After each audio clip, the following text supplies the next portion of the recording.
mentioned to you this morning, the Board of Aldermen, the city of St. Louis, passed a half-cent sales tax increase, which they're hoping would fund a Metrolink expansion. So it's like, let's pass the bill now and hope that the federal government would come through with the money later, because there's no guarantee of that.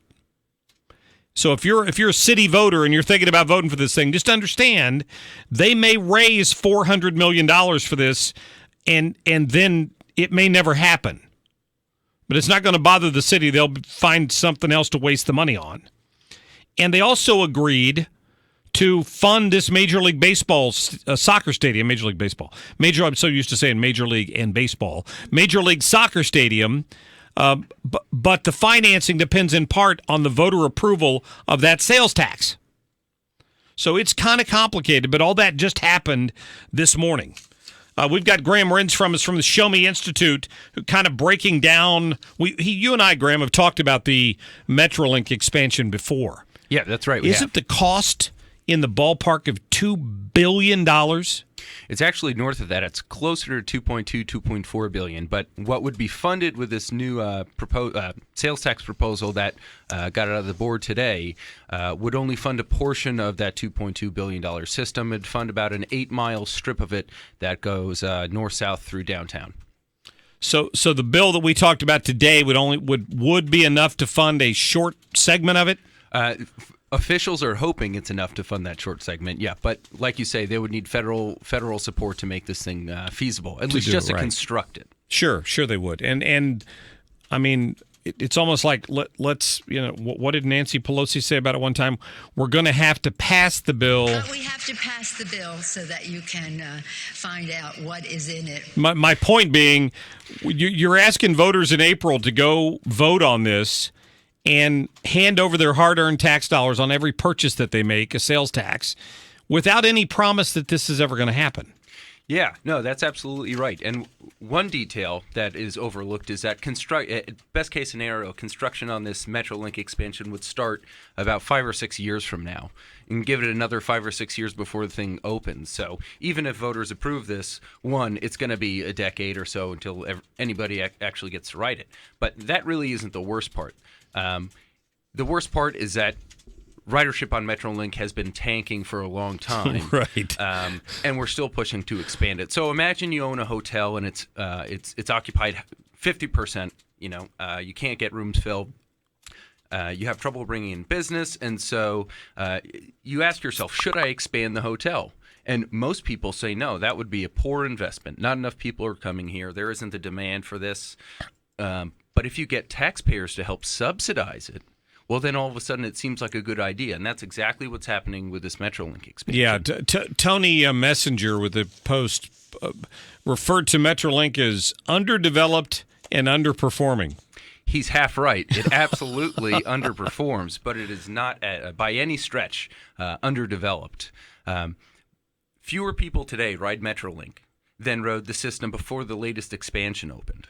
Okay. Right? So there's an expanded system now. There's 46 miles of Metrolink track in the area, yet there's fewer people today riding it than before it expanded. So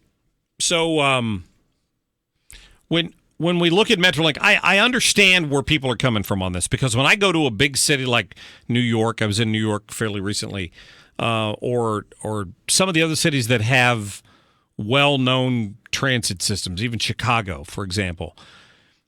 People are jealous of that, and they wish they had something like that in St. Louis. But at this point, that ship has sailed. I mean, for a lot of reasons, and the biggest one economically, while it might be convenient to just have somebody be able to go 2 blocks from their house and get on a train and get anywhere they want to in the city with connections, I don't ever see that being reality in St. Louis. It's far too spread out. And that seems to be the goal. No matter how much it costs, we're going to keep pushing for this. Yeah, it seems like it's one of these projects that officials are pushing to maybe seem busy, that they're doing something positive. But you know what? Rail transit is popular in some cities. St. Louis just isn't one of them. And history is just showing that to be true. And the funny thing is that it's not because Metrolink is underdeveloped. Metrolink is actually a bigger system than systems in Minneapolis, Salt Lake City, Pittsburgh, Houston, Seattle, Miami. a lot of major cities with populations that could support these systems, they're smaller than what we have in St. Louis. If anything, based on ridership trends, Metrolink actually might be overbuilt. And so making it bigger is not going to make it perform any better. Here's what I'd say to them at Metro, and I've got a couple friends who have worked and work over there still. If you want to impress me, put somebody on every platform that makes sure that everybody rides it has a ticket, and then put an armed guard on every train so nobody who's riding through certain areas feel like they're at an increased risk of being robbed. Increase your security, and maybe you increase your ridership before you go back to the public and ask them to spend billions more to try to expand this thing. That's just my take on it. I'm not asking you to comment on that. Let me get you to switch to this MLS thing for a minute, Major League Soccer. It appears the city is willing to float some bonds maybe to pay for a portion of this, and there'll be some kickback from taxes, that user fees people pay when they use the stadium or buy tickets to the stadium and attend games and all that. Some of that money would stay with the developer. What's your take on what happened this morning at the board? So I think my take today is what it has been over the past few months. It's that publicly funding sports stadiums it's just not a good use of taxpayer dollars. I can't find any economist out there, a researcher out there who says, you know what, the economy is going to grow. People are going to get more jobs, better paying jobs. We're going to see revitalization because we fund a stadium with public dollars. It doesn't provide the return on investment that consultants and officials promise. We see it pan out in cities across the country time and time again. I don't think we should expect anything different here in St. Louis. Yeah, Terry, who's calling in, apparently has had a similar experience as some of the riders. Terry, what's on your mind? Hi, Mark. I just wanted to say I think a big one of the larger detriments to riding the Metrolink is the safety factor. I have been on there several times over the last couple of years, and I can say without doubt, every time that I have ridden on a Metrolink, there have either been some punks that are trying to intimidate riders, trying to aggravate them or start fights with them. And then, it's not constant, but you see passengers getting off at the stations, and there's armed robberies that are taking place. There's carjackings taking place. There are people that are getting shot here. I have said from the beginning, your Metrolink will not work if people fear getting on there. And that's, I think, a big part of what the issue is. Yep. Terry, you said that even better than I could have. Thank you for calling in. That's kind of where I was going with that. If people don't feel safe, they're not going to ride it. But there's a lot more to it. Like you said, it's not underdeveloped. I think the most interesting thing you've said here today is that our transit system is more developed than a lot of major cities, including Houston, Minneapolis. Absolutely. Yeah, and cities like Atlanta that are even more sprawling than St. Louis. Our system is it's about 1.5 miles less expansive than theirs is. We have plenty of light rail here. The push to drive economic development that is touted with Metrolink, that's another thing. It's just like with these stadiums. It's a big spending splurge that's supposed to spark this development.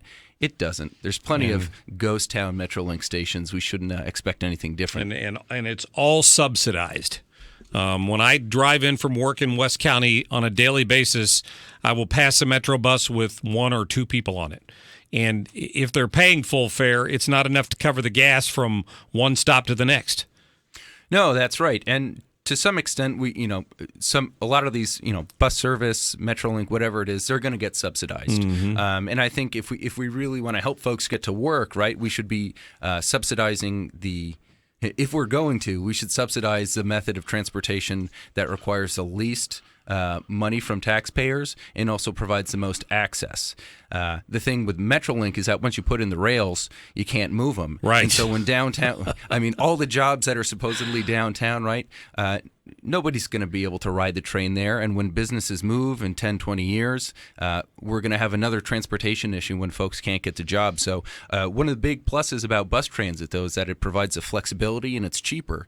And if our regional leaders really want to improve economic opportunity, improve access to jobs, they'd be prudent to look at more flexible bus service. Yeah, that's a great point. Graham Renz with the Show Me Institute. One final important question. New England or Atlanta? Oh, goodness. I'm a New York Giants fan, so part of me just wants Atlanta to win just in spite. Just to spite the Patriots. That seems to be the consensus. Graham, thank you so much. It's a pleasure, Mark. Go to showmeinstitute.org to read more on these studies and more. They study these important issues all the time. So let me stress again how much I appreciate the folks over at the Show Me Institute. All right, quick